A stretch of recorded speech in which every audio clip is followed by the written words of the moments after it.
آپ نے کبھی رات کے ویران سڑک پر کھڑے ہو کر ایک ایسی بس کا انتظار کیا ہے جس کے آنے کی کوئی امید نہ ہو؟ کیا آپ نے کبھی سوچا ہے کہ رات کی آخری بس میں سفر کرنے والے مسافر صرف انسان ہی نہیں ہوتے؟ یہ وہ کہانی ہے جو آپ کو بتائے گی کہ ایک عام سفر کس طرح آپ کی زندگی کا سب سے خوفناک خواب بن سکتا ہے۔ یہ ایک ایسی سچی کہانی ہے جو آپ کے دل میں اس آخری بس کا خوف ہمیشہ کے لیے پیدا کر دے گی۔ اور یہ کہانی اکیلے مت سنیے گا، اور اگر آپ اکیلے بیٹھے ہیں تو بہتر ہے کہ آیت الکرسی پڑھ لیں اور اپنے گرد اکسار کر لیں، کیونکہ آپ کو کیا معلوم، شاید کوئی آپ کے بالکل ساتھ بیٹھا ہو اور آپ کے ساتھ ہی یہ کہانی سن رہا ہو۔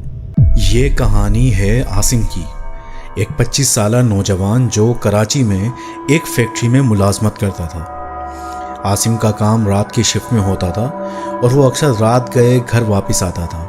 اس کا معمول تھا کہ وہ کام ختم ہونے کے بعد ایک بس اسٹاپ پر جا کر آخری بس کا انتظار کرتا۔ یہ بس اسٹاپ شہر کے ایک ویران اور پرانے حصے میں تھا، جہاں رات کے وقت سناٹا چھا جاتا تھا۔ اس دن عاصم کی شفٹ تھوڑی لمبی ہو گئی تھی۔ جب وہ بس اسٹاپ پر پہنچا تو رات کے تقریباً 1 بج رہے تھے۔ ہوا میں ایک عجیب سی خنکی تھی اور آس پاس کوئی بھی نظر نہیں آ رہا تھا۔ عام طور پر اس وقت تک آخری بس آ چکی ہوتی تھی، لیکن آج کوئی بس نہیں آئی تھی۔ عاصم پریشان ہو گیا۔ اس نے سوچا کہ اب اسے پیدل ہی گھر جانا پڑے گا۔ ابھی وہ یہ سوچ ہی رہا تھا کہ دور سے ایک بس کی مدھم سی لائٹ نظر آئی۔ وہ بس پرانی اور زنگ آلود لگ رہی تھی۔ اس کی لائٹس مدھم نہیں تھی اور اس کے شیشے گرد سے اٹے ہوئے تھے۔ جب بس قریب آئی تو عاصم نے دیکھا کہ اس کا نمبر بھی بہت پرانا اور مدھم تھا، جسے پڑھنا بے حد مشکل تھا۔ بس کے اندر کا ماحول بھی عجیب تھا۔ بس ڈرائیور اور کنڈکٹر خاموش اور بے جان سے لگ رہے تھے۔ ان کے چہروں پر کوئی تاثر نہیں تھا۔ عاصم نے بس کو روکنے کے لیے ہاتھ دیا اور بس ایک عجیب سی آواز کے ساتھ رک گئی۔ کنڈکٹر نے بغیر کچھ کہے دروازہ کھولا۔ عاصم نے اندر قدم رکھا اور کرایہ ادا کیا۔ کنڈکٹر نے نہ کرایہ لیا اور نہ ہی ٹکٹ دیا۔ وہ بس صرف عاصم کی طرف دیکھتا رہا اور پھر خاموشی سے آگے بڑھ گیا۔ عاصم کو یہ سب عجیب لگا، لیکن وہ تھکاوٹ کی وجہ سے زیادہ سوچ نہیں پایا۔ بس کے اندر پہلے سے ہی چند مسافر بیٹھے تھے۔ ان میں ایک بوڑھی عورت، ایک خاموش آدمی اور ایک جوان لڑکی تھی۔ یہ سب بھی اتنے خاموش تھے کہ بس کے اندر سوئی گرنے کی آواز بھی سنائی دیتی تھی۔ سب کی نظریں سامنے کی طرف جمی ہوئی تھیں اور کوئی بھی بات نہیں کر رہا تھا۔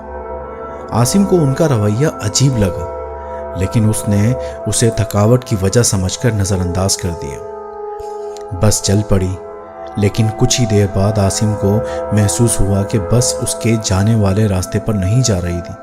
بس ایک ویران اور اندھیری سڑک پر مڑ گئی، جہاں دونوں طرف صرف پرانے درخت اور ٹوٹی ہوئی عمارتیں تھیں۔ عاصم نے ڈرائیور کی طرف دیکھنے کی کوشش کی، لیکن وہ صرف آگے دیکھ رہا تھا اور اس کے چہرے پر کوئی تاثر نہیں تھا۔ عاصم نے ہمت کر کے کنڈکٹر سے پوچھا، بھائی یہ بس کہاں جا رہی ہے؟ میرا گھر تو اس راستے پر نہیں آتا۔ کنڈکٹر نے کوئی جواب نہیں دیا، بس ایک خالی نظر عاصم پر ڈالی اور پھر اپنی جگہ پر واپس بیٹھ گیا۔ عاصم کے دل میں خوف کی لہر دوڑ گئی۔ وہ کھڑا ہوا اور پیچھے مڑ کر دوسرے مسافروں کو دیکھا۔ اس نے دیکھا کہ بوڑھی عورت کی آنکھیں خالی اور سونی سی تھیں، جیسے وہ زندہ نہ ہو۔ جوان لڑکی کی گردن ایک عجیب زاویے پر مڑی ہوئی تھی اور وہ ایک بے جان گڑیا کی طرح بیٹھی تھی۔ سب سے زیادہ خوفناک وہ خاموش آدمی تھا۔ جب عاصم نے اس کی طرف دیکھا تو اس نے عاصم کو ایک ایسی مسکراہٹ دی جو کسی بھی انسان کے چہرے پر نہیں ہو سکتی۔ اس کی مسکراہٹ خوفناک اور سرد تھی۔ اس کی آنکھیں بالکل کالی تھیں۔ عاصم کا پورا جسم پسینے سے شرابور ہو گیا۔ اس نے فوراً کھڑکی سے باہر دیکھا تو اسے محسوس ہوا کہ باہر کی سڑک پر کچھ بھی نہیں چل رہا تھا اور باہر کا منظر ایک پرانی فلم کی طرح لگ رہا تھا۔ بس کے اندر کا درجہ حرارت تیزی سے گرنے لگا اور ایک عجیب سی اسمیل پھیل گئی۔ عاصم نے دوبارہ اپنے پیچھے دیکھا تو اس نے دیکھا کہ ایک جوان لڑکی کی ریفلیکشن بس کے شیشے میں نہیں تھی، جبکہ وہ خود بس کے اندر بیٹھی تھی۔